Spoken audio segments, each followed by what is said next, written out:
दोस्तों, देश के सबसे बड़े पद पर विराजमान प्रधानमंत्री नरेंद्र मोदी के नाम से कौन वाकिफ नहीं होगा। वो भारत में ही नहीं बल्कि विश्व के एक पॉपुलर नेता की छवि बनाने में कामयाब रहे हैं और आज इनके बारे में सब लोग सब कुछ जानते हैं। लेकिन कुछ बातें ऐसी भी है जो मोदी जी के बारे में हर व्यक्ति नहीं जानता, जैसे कि इनकी पर मंथ सैलरी, इनका घर, इनकी नेटवर्थ और इनकी कार कलेक्शन। तो आज हम आपको इस लाइफस्टाइल वीडियो में यही सब बताने जा रहे हैं। लेकिन वीडियो स्टार्ट करने से पहले अगर आप भी पीएम मोदी के सपोर्टर हैं तो इस वीडियो को लाइक कर दो। दोस्तों, कई लोगों का मानना है कि राजीव गांधी एक अच्छे प्रधानमंत्री बन सकते हैं भारत के नरेंद्र मोदी के कंपैरिजन में। तो इस बारे में आपकी क्या राय है, हमें इस नीचे कमेंट सेक्शन में बताइए। तो चलिए इस वीडियो को स्टार्ट करते हैं। दोस्तों, प्रधानमंत्री मोदी का पूरा नाम नरेंद्र दामोदर दास मोदी है और उनका जन्म 17 सितंबर 1950 को गुजरात के वडनगर में हुआ था। उनके पिता का नाम दामोदर दास मूलचंद मोदी था और उनके माता का नाम हीराबेन था। नरेंद्र मोदी के 4 भाई और एक बहन है, जिसमें उनका नंबर तीसरा है। मोदी जी को बचपन में सब नरिया कहकर पुकारते थे।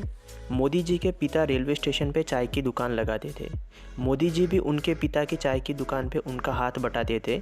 मोदी जी बचपन से ही कुछ अलग थे। वे आम बच्चों की तरह नहीं थे। उन्हें बचपन से ही देशभक्ति का काम करना पसंद था। 1962 में भारत और चीन के युद्ध दौरान ट्रेन में जा रहे फौजियों को चाय भी पिलाई थी मोदी जी ने। मोदी जी ने गुजरात के भागवत आचार्य नारायण आचार्य स्कूल से अपनी पढ़ाई की शुरुआत करी और वे पढ़ाई में बहुत इंटेलिजेंट थे। उन्हें बचपन से ही एक्टिंग का बहुत शौक था, इसीलिए वो स्कूल के बाद एक्टिंग में भी पार्टिसिपेट किया करते थे। वो एनसीसी में भी शामिल हुए और वो बचपन से ही निडर क्वालिटी के थे। वो बचपन में साधु और संतों से बहुत प्रभावित थे और वो बचपन से ही सन्यासी बनना चाहते थे। सन्यासी बनने के लिए मोदी जी ने स्कूल की पढ़ाई छोड़ दी और बाद में घर से भाग गए। इस दौरान वे वेस्ट बंगाल के रामकृष्ण आश्रम सहित कई जगहों पर घूमे। मोदी जी बचपन से ही आरएसएस को पसंद करते थे और बाद में उसे जुड़े भी। 1958 में दीपावली के दिन गुजरात आरएसएस के पहले प्रचारक लक्ष्मण राव ने नरेंद्र मोदी को बाल सेवक की शपथ दिलाई। मोदी जी ने अपनी ड्यूटी बखूबी निभाई और कई दिनों हिमालय में साधुओं के साथ भी रहे। वापस आने पर इन्होंने सन्यासी जीवन त्यागने का फैसला किया और अपने भाई के साथ मिलकर रेलवे स्टेशन पे चाय की दुकान लगाई। हर परेशानी का सामना करते हुए चाय बेची इन्होंने। 18 साल की उम्र में मोदी जी की मां ने उनकी शादी यशोदा नाम की महिला से करवा दी। विवाह के बाद मोदी जी घर छोड़कर एक संघ प्रचारक बन गए। कुछ लोगों का कहना है कि वो शादी के 3 साल बाद तक अपनी पत्नी के साथ रहे, लेकिन मोदी जी के बारे में लिखने वाले इस चीज़ से इनकार करते हैं। मोदी जी हर काम करने से पहले अपनी मां का आशीर्वाद लेते हैं। 2014 का लोकसभा का चुनाव जीतने से पहले भी इन्होंने अपनी मां का आशीर्वाद लिया था। 1975 में जब इंदिरा गांधी ने कई राजनीतिक कारणों की वजह से राज्यों में आपातकाल लगा दिया था, उस समय मोदी जी सरदार के रूप में पुलिस वालों से छुपकर सरकार की गलत नीतियों का विरोध करते रहे।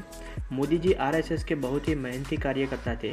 आरएसएस में इन्हें इनके काम के कारण बहुत रिस्पेक्ट मिलने लगी थी। वे स्वामी विवेकानंद से बहुत इंस्पायर्ड थे। मोदी जी शुद्ध शाकाहारी है। वे व्रत भी बहुत रखते हैं। वो 18 घंटे तक दिन में काम करते हैं। वो समय के भी बहुत पाबंद है। 1990 में बीजेपी के बड़े नेताओं ने मोदी जी को अपनी पार्टी में शामिल कर दिया और वह पार्टी के लिए बहुत मेहनत और लगन से काम करने लगे। 1985 में गुजरात के विधानसभा चुनाव में बीजेपी पार्टी को मेजॉरिटी में वोट मिले और वो जीत गए। अक्टूबर 2001 में बीजेपी ने मोदी जी को गुजरात का मुख्यमंत्री बना दिया। मोदी जी ने गुजरात में विकास किया और हर जगह बिजली और पानी की फैसिलिटी प्रोवाइड की और एशिया का सबसे बड़ा सोलर पावर प्लांट गुजरात में बनाया गया। 2002 में गुजरात में होने वाला गोधरा कांड में मोदी जी का नाम जोड़ा गया। इसके लिए न्यूयॉर्क टाइम्स ने मोदी जी को जिम्मेदार ठहराया। गोधरा कांड गुजरात के गोधरा शहर में 27 फरवरी 2002 को हुआ था। गोधरा शहर में रेलवे स्टेशन पर एक ट्रेन के 7 कंपार्टमेंट में आग लगा दी गई थी, जिसमें 60 लोगों की जान चली गई। इसके बाद गुजरात में जगह जगह पर दंगे स्टार्ट हो गए और 28 फरवरी 2002 को गुजरात में दंगों ने भयंकर रूप ले लिया और 1200 से ज़्यादा लोग मारे गए। इसके बाद सुप्रीम कोर्ट ने इस कांड की जांच के लिए स्पेशल कमेटी बनाई। कमेटी ने पूरी जांच पड़ताल की और 2010 में सुप्रीम कोर्ट ने कमेटी के जांच के आधार पर फैसला सुनाया। फैसले में सुप्रीम कोर्ट ने कहा कि कमेटी को दंगों में कहीं भी मोदी जी का हाथ नहीं मिला। गुजरात में मोदी जी की लोकप्रियता इतनी रही कि लगातार 4 बार मोदी जी गुजरात के मुख्यमंत्री रहे। 2013 में केदारनाथ फ्लड में केदारनाथ मंदिर को दोबारा बनाने के लिए दिल्ली सरकार से मोदी जी ने बात की, लेकिन उस समय कांग्रेस सरकार ने मना कर दिया। मोदी जी की कामयाबी और अच्छी टैक्टिक्स को देखते हुए बीजेपी सरकार ने 2014 को लोकसभा चुनाव में मोदी जी को प्रधानमंत्री के रूप में चुना। चुनाव के लिए मोदी जी ने सोशल मीडिया का खूब इस्तेमाल किया और अपनी मेहनत और लगन के दम पर बीजेपी को जीत दिलाई। 26 मई 2014 को दिल्ली के प्राइम मिनिस्टर हाउस में मोदी जी ने प्रधानमंत्री पद की शपथ ली। मोदी जी भारत के 15वें प्रधानमंत्री बने। लोगों के लिए वे इतने पॉपुलर नेता बन गए कि दोबारा भी बीजेपी को ही जीत मिली और 30 मई 2019 को उन्होंने दोबारा प्रधानमंत्री पद संभाला।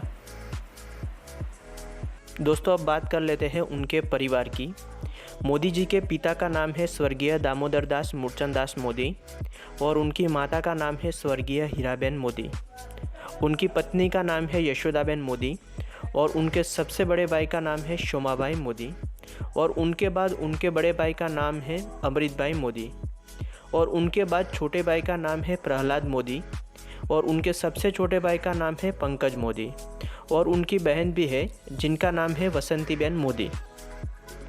तो दोस्तों, बात कर लेते हैं अब इनकी कार कलेक्शन के बारे में।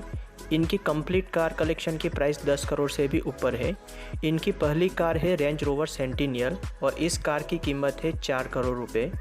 इसके अलावा उनके पास एक टोयोटा लैंड क्रूज़र भी है जिसकी कीमत है 2 करोड़ रुपए।